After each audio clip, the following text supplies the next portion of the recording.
일본 정부는 75세 이상 국민의 주급을 적극 지원하는 정책 플랜 75를 발표합니다.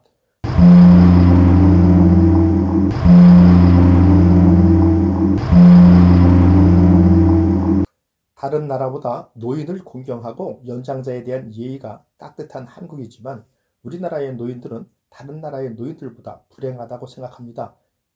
그 불행은 심지어 치명적이기까지 하죠. 40분에 1명씩 노인이 극단적 선택을 하는 우리나라 65세 이상 노인 자살률이 압도적으로 세계 1위라고 합니다. 이는 OECD 평균의 3배에 이르는 수치입니다. 노인의 빈곤율 또한 OECD 국가들 중에 압도적인 1위라고 합니다. 빈곤율과 자살률이 절대 무관하지 않죠. 76세 이상의 노인 인구는 절반 가까이가 빈곤 상태라고 합니다. 빈곤은 독거 상태와 무관하지 않을 것이고 독거 상태에서 우울증과 생활고 병고가 삶을 포기하게 하는 것이라고 짐작할 수 있겠습니다. 노후 대책의 가장 큰 리스크로는 하나같이 강조하는 게 자식 리스크, 투자 리스크를 이야기합니다. 어느 정도 노후 자금 모아놓은 사람들이 자식이 어려운 것을 못 본 척 하기도 어렵고 노후 자금이 부족한 사람들은 투자에 대한 유혹을 떨쳐버리기 어려운 것이 현실입니다. 상가 투자나 자영업에 무리하게 뛰어들었다가 대부분이 나락으로 떨어지고 있습니다. 미국이 코로나 때문에 100만 명 이상의 노인들이 죽어나갔는데 오히려 미국 경제에 도움이 되었다는 우스갯소리도 있습니다. 출산율 세계 최저 1위, 초고령 사회 진속도 1위 등 각종 경제 지표는 엉망이 되어가고 있는 지금 혹시 이 땅의 위정자들이 노인 자살이 한국 경제에 도움이 된다고 판단하면 어떻게 되는 걸까? これは基本的に自由にお使いいただけるお金なんで、今日お申し込みされます？承知しました。 노인의 안락사를 캠페인하는 내용의 일본 영화 플랜 75가 시사하는 바가 너무 크게 가슴에 와닿습니다. 국가가 죽음을 지원한다면 다행히 일본 영화 이야기이지만 이 영화는 초고령 사회에 질문을 던지고 있습니다.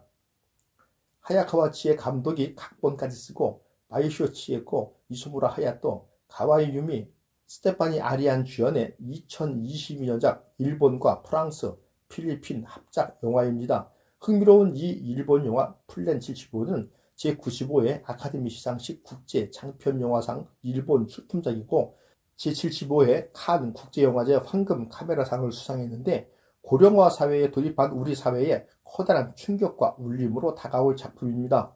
초고령 사회에 진입한 가까운 미래의 일본, 청년층의 부담을 줄이기 위해 대책을 고민하던 일본 정부는 75세 이상 국민의 주급을 적극 지원하는 정책 플랜 75를 발표합니다. 명예퇴직 후 플랜 75 신청을 고민하는 78세 여성 미치 가족의 신청서를 받은 플랜 75 담당 시청 직원 히로무, 개인별 맞춤형 서비스를 제공하는 플랜 75 콜센터 직원 유코, 플랜 75 이용자의 유품을 처리하는 이주 노동자 마리아, 플랜 75 세상, 여러분들은 어떤 선택을 하시겠습니까? 세대를 막론하고 자살의 원인은 절망감입니다. 젊은이든 노인이든 희망이 보이지 않을 때 자살을 생각하죠. 더 살아서 뭐하겠나? 이제 살 만큼 살았다는 노인들의 말 속에는 후회스러운 과거, 참혹한 현실, 암담한 미래가 모두 들어있습니다. 좀 더 구체적으로 살펴보면 노인들은 몸이 병들었을 때, 우울증에 걸렸을 때, 궁핍해졌을 때, 그리고 가정에 불화가 있을 때 자살을 생각하게 됩니다. 노인의 안락사를 지원하는 플랜 75를 생각하면서 이에 따른 인간의 존엄과 사회적 책임에 대해 깊은 고민이 됩니다. 누군가는 그랬습니다. 세상에 가장 평등한 것, 공평한 것이 있다면 그것은 죽음이다라고.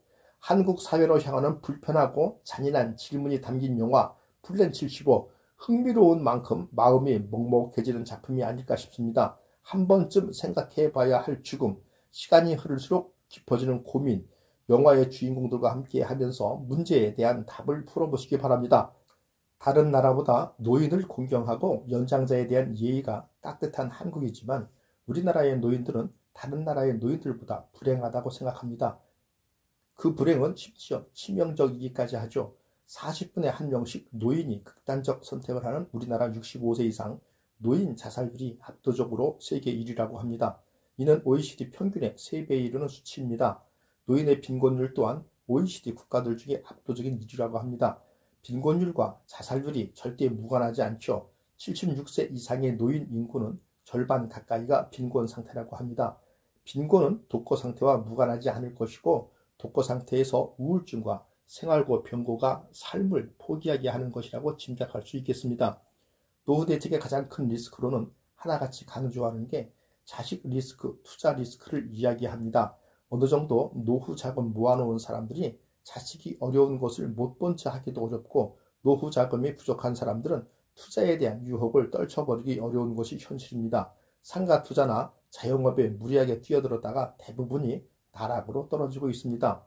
미국이 코로나 때문에 100만 명 이상의 노인들이 죽어나갔는데 오히려 미국 경제에 도움이 되었다는 우스갯소리도 있습니다.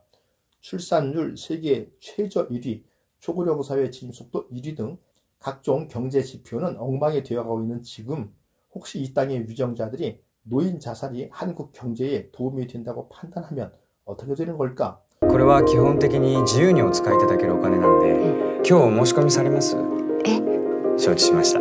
노인의 안락사를 캠페인하는 내용의 일본 영화 플랜 75가 시사하는 바가 너무 크게 가슴에 와닿습니다.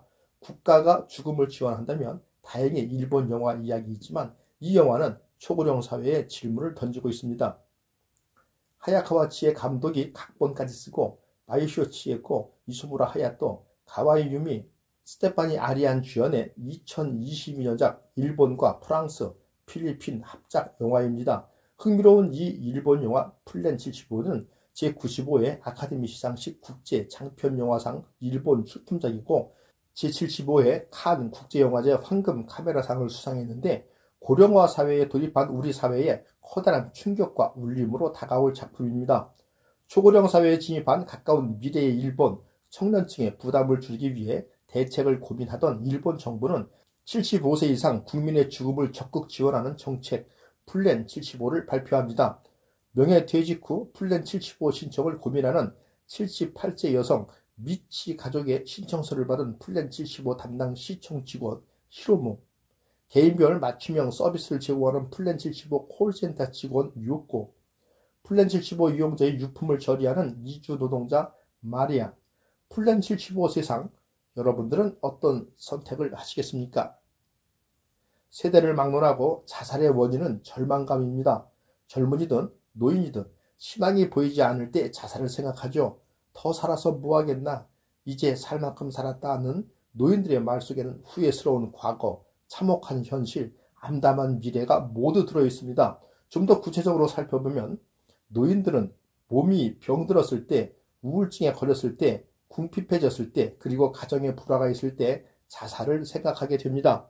노인의 안락사를 지원하는 플랜 75를 생각하면서 이에 따른 인간의 존엄과 사회적 책임에 대해 깊은 고민이 됩니다. 누군가는 그랬습니다. 세상에 가장 평등한 것, 공평한 것이 있다면 그것은 죽음이다라고.